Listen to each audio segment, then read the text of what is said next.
खेल का हिस्सा है, या फिर आपको लगता है कि फुली डिवोशन के साथ कल के मैच में नहीं काम किया गया? बहुत बहुत शुक्रिया सना। देखिए, सबसे पहली चीज तो ये है कि पाकिस्तानी टीम का जो 15 खिलाड़ियों का इंतखाब दुरुस्त अंदाज से नहीं हुआ। टीम गैर मुतवाजिन थी। हम्म। आपके पास एक ओपनर एक स्पिनर लेकर आप इतना बड़ा इवेंट खेलने के लिए जा रहे हैं। तो अब आपका कल जब फखर जमान इंजर्ड हो गया फील्डिंग करते हुए, तो आपके पास ओपनर नहीं था। सऊद हम्म। शकील को आपने इनिंग्स ओपन करने भेजा।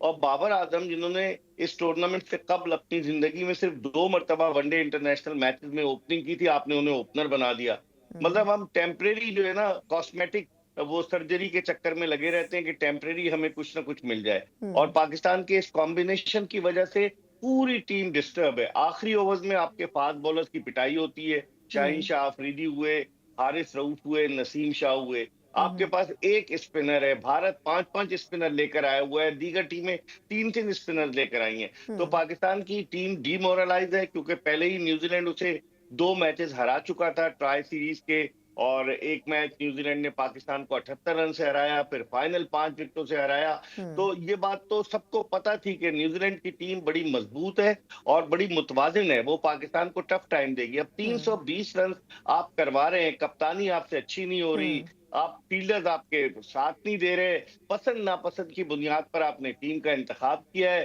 खुशदिल शाह कहाँ से आ गए? वो 2 साल से टीम से बाहर थे। फहीम अशरफ कहाँ से आ गए? तो ये सारी चीजें रिफ्लेक्ट करती हैं सना, कि हम्म। पाकिस्तान की जो मायूस कुन कारकर्दगी है, ये सब उस जानिब जाता है और इसी वजह से हमें शिकस्त हुई है। नहीं। अब दुआ करें कि हमारे। जी। हुँ। अच्छा, लेकिन बेग साहब, आप जो बातें कर रहे हैं, मेरा ख़्याल है मैं तो बचपन से यही बातें सुन रही हूँ कि टीम में पॉलिटिक्स है, पसंद-नापसंद के ऊपर लोग आ रहे हैं, कॉम्बिनेशन ठीक नहीं है। मतलब हम कब सुधरेंगे? हमें कब एहसास होगा कि हमें टीम को ठीक करना है? ये जो इतने फ़ॉरेन इंस्ट्रक्टर्स जो हैं और कोचेज़ भारी भरकम मुआवज़े के ऊपर पाकिस्तान में आकर अय्याशी करते हैं, ये फिर किस काम के लिए आते हैं? मतलब फिर क्या वजह है कि हम इनको प्रेफ़र कर रहे होते हैं?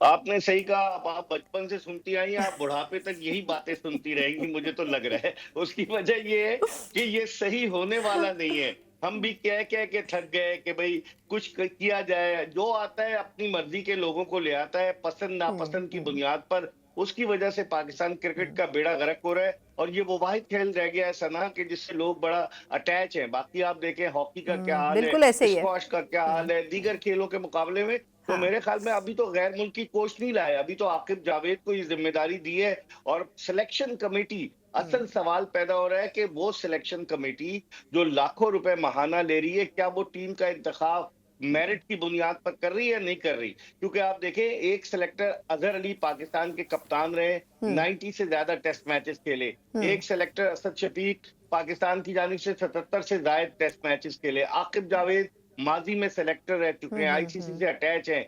और उसके अलावा एक इन्होंने एनएल अलीम डार को रख लिया अंपायर को। हालांकि होना ही चाहिए था कि उन्हें अंपायरिंग के मयार को बेहतर बनाने के लिए उनकी खिदमात ली जाती। हुँ। फिर एक सेलेक्टर इन्होंने डेटा एनालिस्ट की सूरत में हसन चीमा साहब को ले लिया है। तो जब आप इस तरीके के इकदाम करेंगे, तो फिर नतीजा तो यही आना है ना आपके सामने। अच्छा, लेकिन अब ये बताइएगा बेग साहब कि ये तो मुझे वैसे कोई अच्छी इससे वाइब्स नहीं आ रही हैं जो इस वक्त सूरत हाल आप बज़ाहिर दिखा रहे हैं। ऑब्वियसली इसमें जो माहिरीन होंगे आपकी तरह वो इसको समझ रहे होंगे।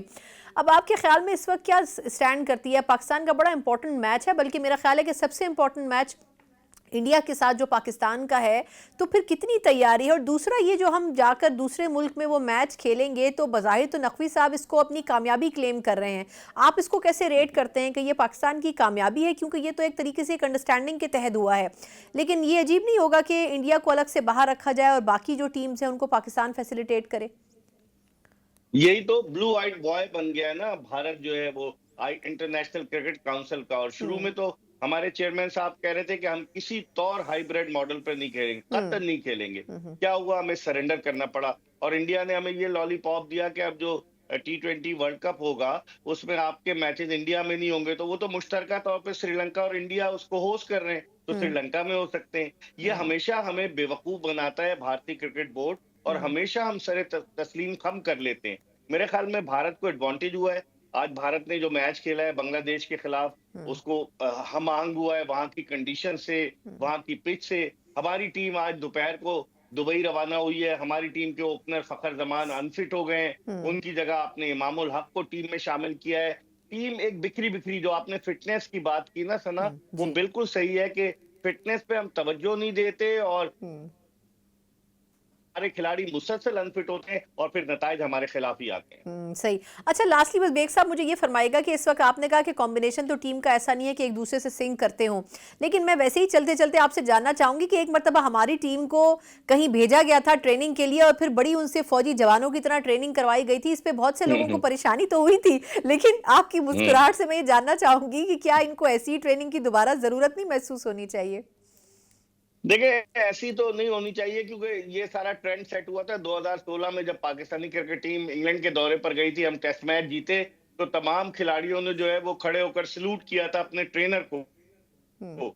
लेकिन इसके बाद अब जो लेकर गए थे काकुल एकेडमी मोहसिन हम्म। नकवी साहब, हम्म। पत्थर उठा के आप ऊपर चढ़ रहे हैं, कोई ये महादे जंग पे जा रहे हैं या ये हम्म। क्रिकेट खेलने आ रहे हैं, उससे कई खिलाड़ी अनफिट भी हुए। मेरे हम्म। ख्याल में प्रॉपर तरीका कार इख्तियार करना चाहिए। लोग यही कह रहे हैं, आपने देखा होगा सोशल मीडिया पर एक ट्वीट बड़ी गर्दिश कर रही है कि आपने बिल्डिंग तो बना ली हम्म। लेकिन आप टीम नहीं बना सके। अब हमारी टीम कब बनेगी, हम लोग इसके इंतजार में। ठीक। अच्छा, लास्ट क्वेश्चन बेग साहब ये फरमाइएगा सर कि आप वैसे इस इवेंट में फेवरेट किसको देख रहे हैं? क्योंकि देखिए पाकिस्तान के ग्राउंड्स पिचेस ऑब्वियसली कुछ टीम्स ऐसी हैं जो पहले खेल चुकी हैं, लेकिन कुछ ऐसी भी हैं जिनको पहली मर्तबा या काफ़ी अरसे के बाद एक्सप्लोर करने का मौका मिलेगा। आखिर 29 साल के बाद ये इवेंट हो रहा है, तो आप कौन कौन सी टीम्स हैं जिनको आपको समझ है कि लगता है कि वो पाकिस्तान के एटमोसफेयर को मद्देनजर रखते हुए आगे बढ़ सकती हैं, या अकॉर्डिंग टू देयर जो टीम कॉम्बिनेशन है वो आगे बढ़ सकती हैं?